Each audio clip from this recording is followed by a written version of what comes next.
So, for Cortland, we've got head coach Joe Brown, and today's battery, Brandon Serio, and Justin Teague. Coach, you want to make any opening remarks before we open up the questions? I thought that was an exceptionally high-caliber baseball game between two very good teams. And with two pitchers that obviously settled down, their young man did a great job getting out of those couple innings, minimizing. Had us off balance for a few innings. We couldn't get that extra additional run. I thought that fourth run real late was very important. Great job by our hitter. And just a super World Series baseball game between two quality baseball teams. Well, Coach, this is the first time, from what I understand, you're 2-0 in the World Series. How does that feel? Feels good. They've earned it.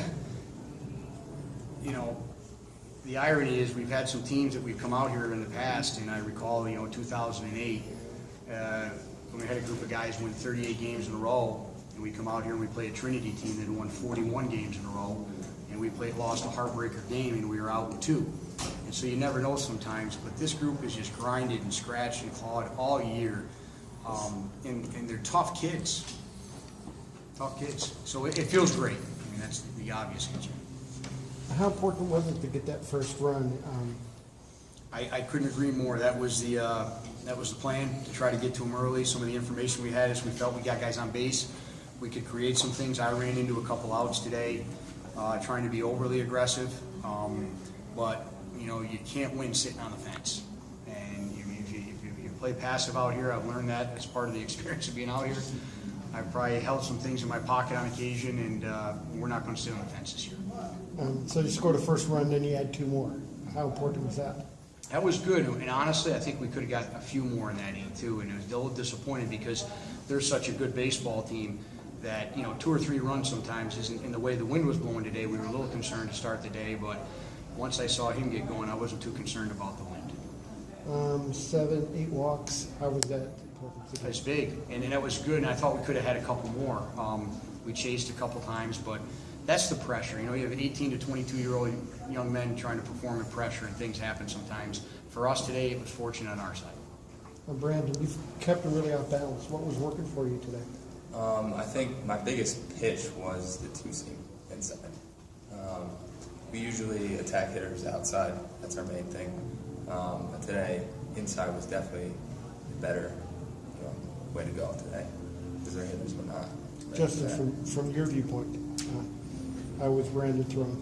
I mean, the thing that really stood out to me was throughout the whole game, his consistency was there from the beginning of the game to the 9th inning. His velocity didn't die out, and he was working both parts of the plate.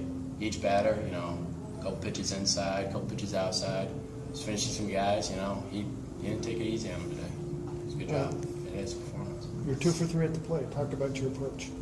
I'm just going up there trying to see some fastballs.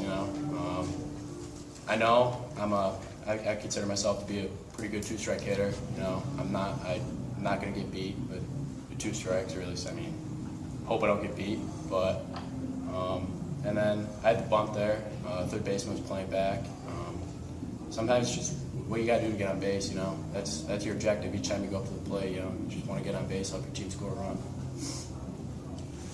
I think they worked great together, and just to add on what Brandon said, I give a lot of credit to my 2 assistant coaches, Nick Anderson and Kyle Putney did a great job scouting, and they set up the game plan, and this young man executed it to a T, and I give them an awful lot of credit.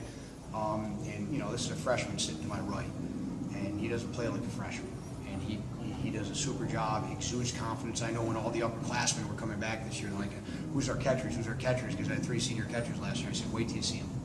Wait till you see these guys. Brandon, any doubt you were going back out for the 9th, and did you have any say in that matter? No, I think at this point he has confidence in me to get the job done. There was really no doubt in that. I was keeping him off balance the whole game, so we got to attack and get those 3 outs. He was going back out tonight. There was no hesitation, no second guessing, because of the way he was throwing, and he was attacking them where we felt we had to attack them. And you sometimes do a team a favor when you take out a guy they're not hitting very well, and you lost a game, I was able to coach the next day. And sometimes you go to the closer, he does a great job. Sometimes we have a full bullpen, we have fresh pitchers, but this guy it was his game. How important it is to have that fresh bullpen. You've only used 3 pitchers throughout the first 2 games. It's huge.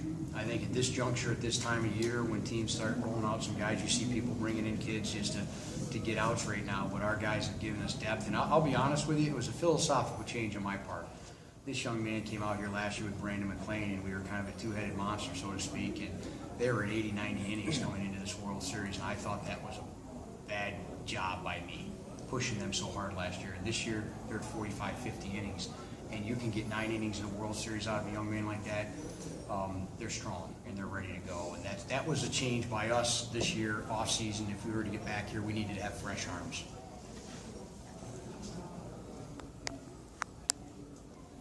More questions? All right, thanks, guys. Thank you. Good luck tomorrow.